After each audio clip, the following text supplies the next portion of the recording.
Bienvenue à tous dans votre émission culturelle artistique. Émission carrément alléchante puisque nous parlerons de la musique cubaine qui rime avec l'Afrique. Et à Ouagadougou, l'afro-cubain fait toujours recette sur fond de souvenirs et de politique.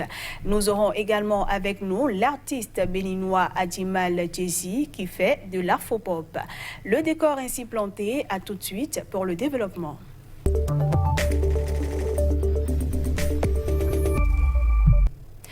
Cuba, Burkina, Sankara, Ouaga, Rumba, Salsa, Cha-Cha, la musique cubaine rime avec l'Afrique. Et à Ouagadougou, au Burkina Faso, l'afro-cubain fait toujours recette sur fond de souvenirs et de politique. Pour vous faire une idée de ce dont je parle, je vous invite à suivre ce reportage. C'est parti. On croirait voir une reformation du mythique Buena Vista Social Club. Dans les maquis de Ouagadougou, Bobo Seydou et son groupe, les élites du Faso, jouent tous les week-ends, en live, des morceaux afro-cubains. Les Burkinabés, c'est les morceaux cubains. Ça les fait rappeler les anciens temps, les temps de nos papas et de nos vieux, et de l'ancien président paix à son nom, Thomas Sankara. Parce qu'il aimait trop les morceaux cubains. Franchement, il aimait ça. La musique cubaine doit en partie son succès à la politique et à l'influence castriste à l'époque des luttes pour les indépendances et des leaders anti-impérialistes. Parmi eux, Thomas Sankara, surnommé le Che africain. Figure du panafricanisme et de l'anti-impérialisme, il a présidé le Burkina Faso de 1983 jusqu'à son assassinat en 1987. Sous son régime, de nombreux Burkinabés partent se former à Cuba. En échange, l'île envoie ses conseillers politiques, ses militaires, ses médecins, mais aussi ses artistes. Donc le Cuba était un pays révolutionnaire. Il y avait même une collaboration entre lui entre le Burkina à l'époque et le Cuba. En son temps, il y a eu des Cubains qui sont venus, qui ont pris les orchestres cubains qui sont venus ici. Peut-être que l'orchestre Araguan est venu ici. Mélomane, Thomas Sankara jouait dans le groupe de Roger Bioun, l'orchestre Missile. Ensemble, ils faisaient chalouper le public au rythme de sonorités afro-cubaines. Les morceaux qu'on a joués avec lui, tels que le morceau de Jonas Pedro et Autorola. Voilà, bon, il y a des trucs cubains qu'on a créés ici, on mélangeait ça dedans. Et puis bon, on jouait, mais on avait notre fort, c'était dans la musique congolaise, la musique cubaine et la musique mandingue, c'est les Guinéens. Tandis que le pays commémore avec nostalgie le 32e anniversaire de l'assassinat de Thomas Sankara, les rythmes cubains restent populaires, témoins d'une époque où musique et politique se nourrissaient l'un l'autre.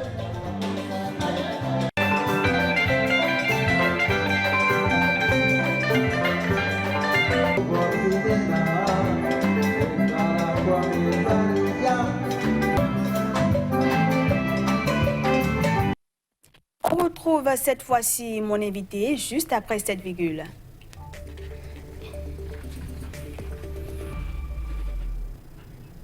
Il est né à Porto Novo au Bénin, il a du talent, il rappe dans sa langue qu'est le Yoruba. Lui c'est Adjimal Okeboulé alias Adjimal Djezi, mon invité. Et ensemble nous allons découvrir son parcours et surtout sa passion pour la musique. Adjimal Djezi, bienvenue. Merci. Vous allez bien? Ah, super cool. Alors, très jeune, vous avez découvert la culture hip-hop avec les œuvres de certains artistes qui vous ont en quelque sorte influencé de manière à vous faire découvrir votre talent d'artiste. Mais ce n'est qu'en 2010 que vous avez lancé votre carrière. Qu'est-ce qui, voilà, officiellement, qu'est-ce qui vous a donné ce déclic?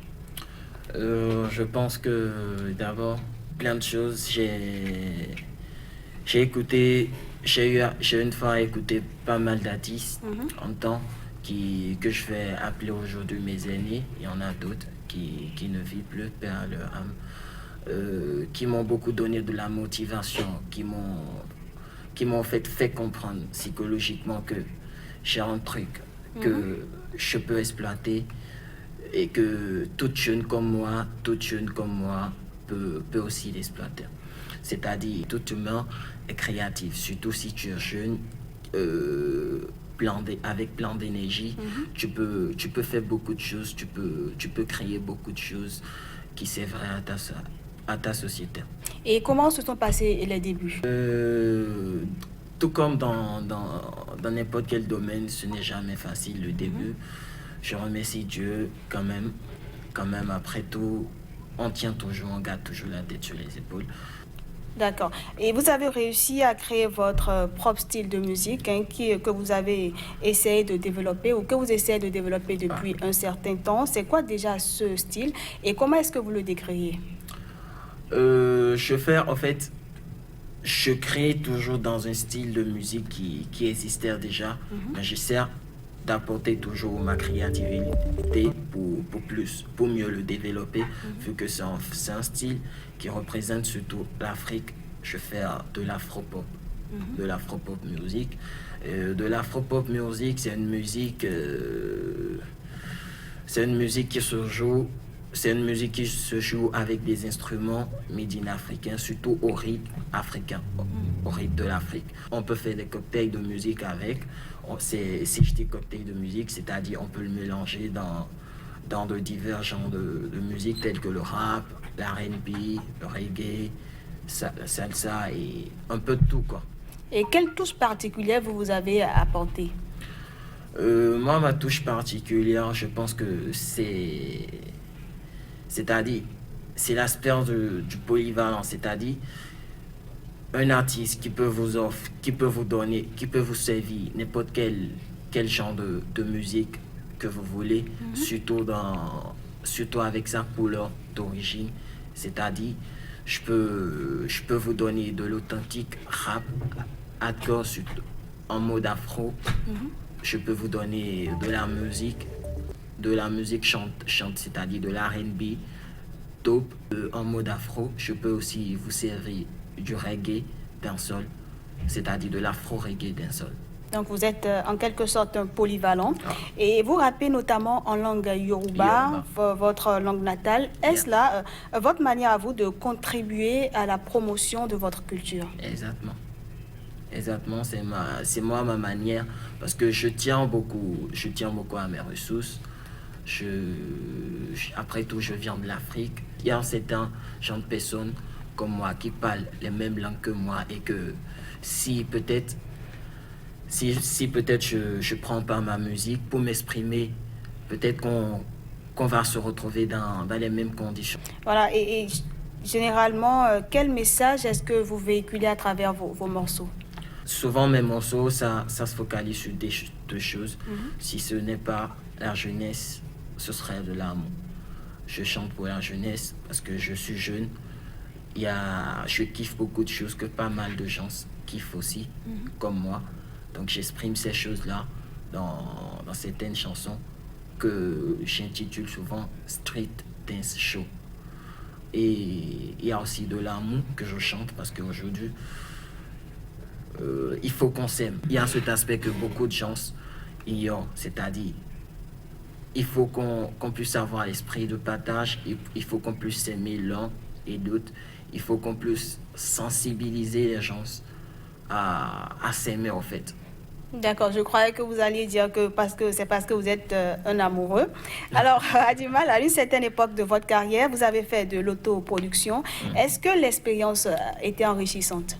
Ouais, c'était beaucoup enrichissant. Je peux dire, c'est ce qui m'a permis d'avoir les yeux ouverts sur beaucoup de choses aujourd'hui que, par la grâce de Dieu, ça ne me trompera plus.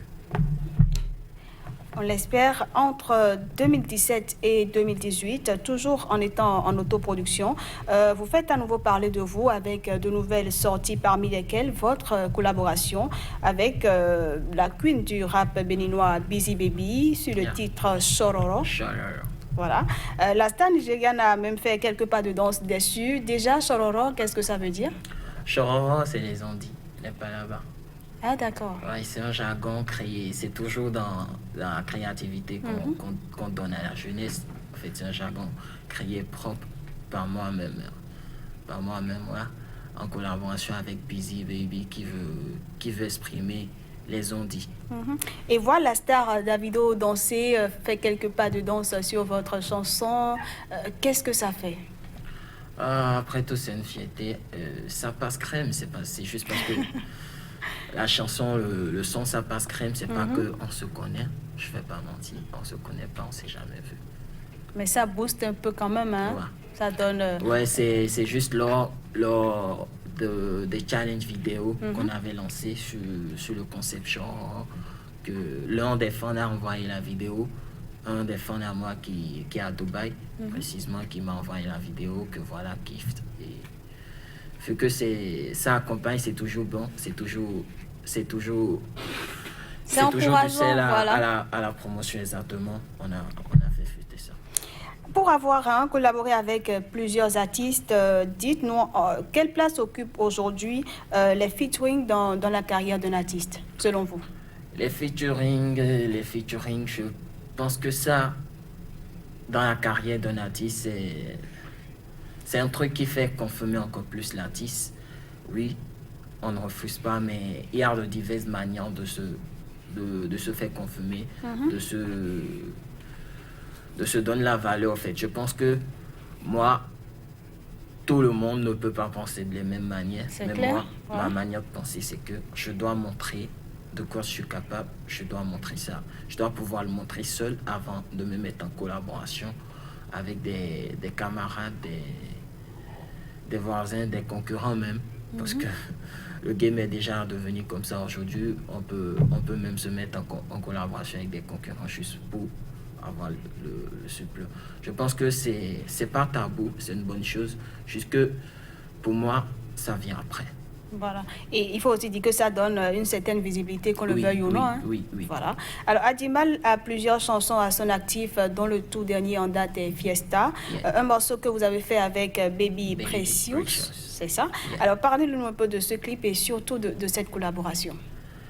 En fait, en réalité, j'ai été signé sous la maison de production de I Am Baby Precious, qui est ma productrice pour l'instant. Le label de production, c'est pas des Entertainment. On a pas mal de projets en cours qui restent dans la confidentialité. En tout cas, ça travaille. Nous sommes en train. Tout ce que je peux dire sur cette collaboration, c'est qu'il y a des choses qui se préparent au show. Par la grâce de Dieu, tout se réalisera. Et quelle stratégie de communication est-ce que vous mettez en place avec votre label, histoire de mieux vous faire connaître tant au plan national qu'international? Je pense que la stratégie de communication, c'est d'essayer de créer des concepts auxquels sont intéressés par la jeunesse, tels que quelques journées de partage ensemble avec des gens qui m'apprécient, des gens qui s'intéressent à mes produits, et se concentrer beaucoup plus sur la visibilité des réseaux sociaux. Parce qu'aujourd'hui, je pense que c'est plus ce qui compte c'est plus ça là, qui compte beaucoup sur la communication d'un artiste ou sur n'importe quel produit. Parce qu'aujourd'hui, il y en a dans 100%, je pense que 80% sont souvent connectés, sont souvent braqués sur les réseaux sociaux. Si ce n'est pas Facebook, ce serait Instagram. Mieux que la télé, la chaîne radio et autres. Je ne sais pas si vous comprenez. Donc, on essaie de toujours collaborer, pas forcément avec des artistes directement, mais plutôt avec des blogueurs, des sites de relais des formations, des présentateurs et présentatrices, tout comme vous aussi, qui mettent de la valeur, qui accordent de la visibilité à nos produits.